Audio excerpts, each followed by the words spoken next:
changes a free society is if we do what they don't want us to do. Why? Just to be contrary? Just to be uncharitable? Just to be rude and nasty and bigoted and Islamophobic? No. But in order to show that we will not bow to violent intimidation, we will not give in to bullying. And that's the best gift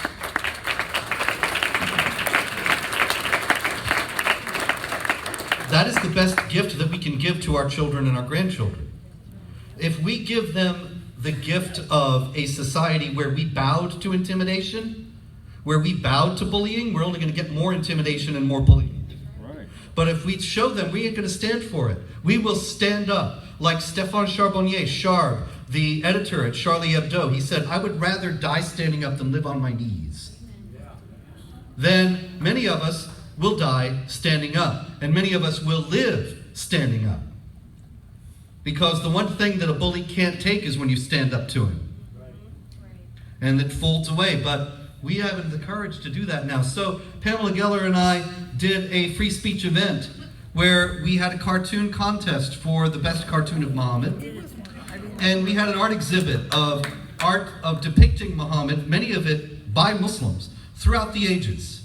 It was the Muhammad Art Exhibit and Cartoon Contest. It's often erroneously referred to as Draw the Prophet Contest. We never called it that. He's not our prophet. But in any case, we had this event in May 2015 in Garland, Texas, and jihadis came and attacked it, as you may have heard. And we had spent well over $10,000 on security, and it worked. The security guys that we hired took out the jihadis, and everybody lived happily ever after.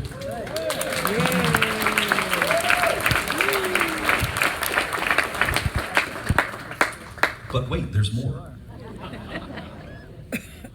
It came out recently that the FBI knew about this. They knew about these jihadis who came from Phoenix. They drove from Phoenix to Garland, which is right outside Dallas, in order to kill us. And the FBI knew they were coming. The FBI had an informant who was in touch with them, and he was encouraging them. Look, I'm all for FBI informants. I'm all for FBI people infiltrating groups of criminals in order to stop them. But this was an FBI agent infiltrating a group of criminals in order to encourage them. Wow. He told them, he texted them, tear up Texas. As in, kill Geller and me and as many other people as you can. Wow.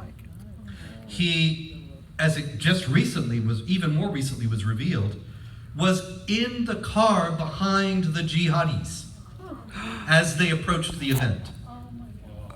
Now, not only that, but the jihadis got out of the car and one of them shot one of our police officers that we had hired. Goodness. He was not mortally wounded, he survived, he's fine. The informant took a picture of the guy who got shot right before he got shot. Oh. How did he know which guy to take a picture of? Hmm.